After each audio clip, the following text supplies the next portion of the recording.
და საქართველოში ლუდის ჩამოსასხმელი უნიკალური დანადგარი გამოიგონეს. იგი იმით არის გამორჩეული, რომ ლუდს დანაკარგის გარეშე ასხამს, სხვათა შორის ბარების მეპატრონები ხშირად უჩივიან ჩამოსასხმელი ლუდის აპარატებს, რადგან მათ ბევრი დანაკარგი აქვთ და ვნახოთ, რას გვთავაზობს ქართველი გამომგონებელი ირინკა ფაღავას სიუჟეტი.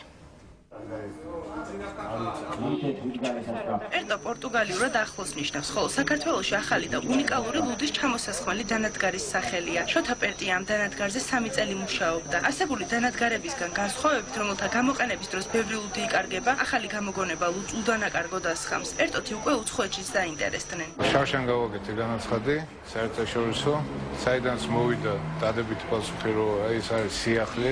საიდუმლო იყო შავშან სექტემბერში ჟენევამ ვიპომ გამოაქვეყნეს ყველაფერი და 6 თვე დასრულდა.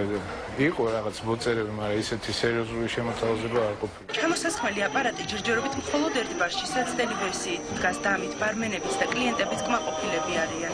აშკარაა, რომ შემოთავაზებული ხერხით ჩამოსხმა ბარმენებს უფრო გვიადვილებს მუშაობას, აპარატი უფრო ხარისხიანს და გაზიან ლუდს იძლევა, რაც განცილებით სწრაფად მუშაობს.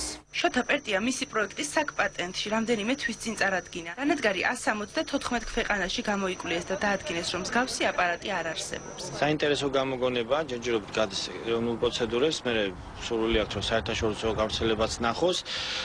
საერთოდ ჩვენ ვაპირებთ მომავალში ძალიან აქტიურად დავეხმაროთ ქართველ გამოგონებლებს, მათი ძირითადი პრობლემა, ფინანსური პრობლემა გახლავთ და ვცდილობთ ისეთი ინსტიტუციების შექმნა, მათ შორის საკანონმდებლო დონეზე და საჭიროა გარკვეული ცვლილებების შევა, მათ შესაძლებლობა ჰქონდეთ თავიანთი გამოგონება დააპატენტონ არა მარტო საქართველოში, არამედ უცხოეთშიც. ამ დროისათვის დანადგარის დაპატენტების პროცესი მიმდინარეობს, თუმცა მისი უცხოეთში გატანა დიდ თანხებთან არის დაკავშირებული.